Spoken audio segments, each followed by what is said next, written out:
Aujourd'hui, je vous parle optimisation de la rémunération de celles et ceux d'entre vous qui tirent leurs principaux revenus de leur propre entreprise.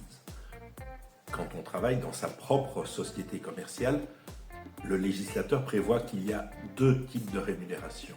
Premièrement, la rémunération du travail. Vous passez du temps dans votre entreprise, vous avez une rémunération pour le travail accompli.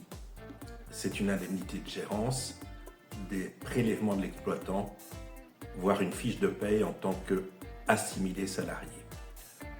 Deuxièmement, vous avez la rémunération du capital qui vous rétribue pour le risque que vous prenez en investissant de l'argent dans l'entreprise. Bonjour à tous, je suis Thierry Goemans, consultant formateur indépendant en gestion des organisations. Je vous donne des infos concernant l'optimisation de vos actes de gestion. Avant de continuer, n'oubliez pas de faire le petit clic nécessaire pour que l'algorithme se souvienne que ce thème de discussion vous intéresse. La rémunération du capital donc concerne les propriétaires d'actions d'une société commerciale. Celui qui a investi de l'argent au capital d'une société est bénéficiaire des profits de celle-ci. Mais si des pertes adviennent, il perd de l'argent. La rémunération du capital vient compenser ce qu'on appelle le risque entrepreneurial, celui qui consiste éventuellement à perdre tout ou partie de sa mise.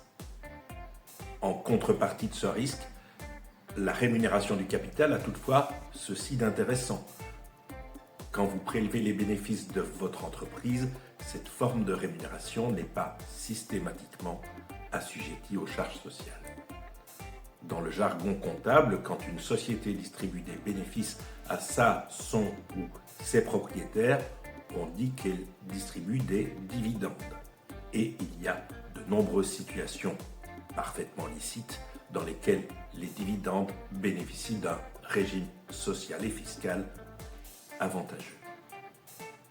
Sur la rémunération du travail d'un non-salarié, oui, il y a à peu près 50% de prélèvements, des cotisations de retraite, de sécurité sociale, la CSG, c'est une liste interminable qui au total conduit environ à 50% de charges sociales. Avec cela, en termes d'optimisation de votre rémunération, on peut penser qu'il est intéressant de minorer la rémunération du travail pour augmenter celle du capital. L'information que je dois donner, c'est que le législateur veut que vous ayez d'une part des droits sociaux et d'autre part qu'on soit tous solidaires du financement de la sécurité sociale.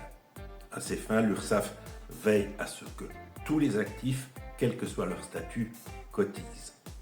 Donc il est quasi impossible en France, sauf dans l'espoir de passer à travers les mailles du filet, de ne pas se rémunérer du tout pour son travail.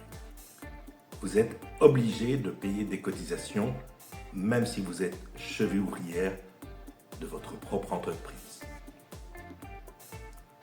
Je n'ai pas dit qu'il était impossible de limiter ce qu'on appelle parfois le taux de confiscation qui pèse sur vos revenus professionnels, mais en matière d'optimisation de la rémunération des non-salariés, chaque situation est singulière. Je vous exhorte de ne pas faire pour vous un copier-coller de la situation idyllique décrite par l'un de vos bons copains. Lui, c'est lui, vous, c'est vous.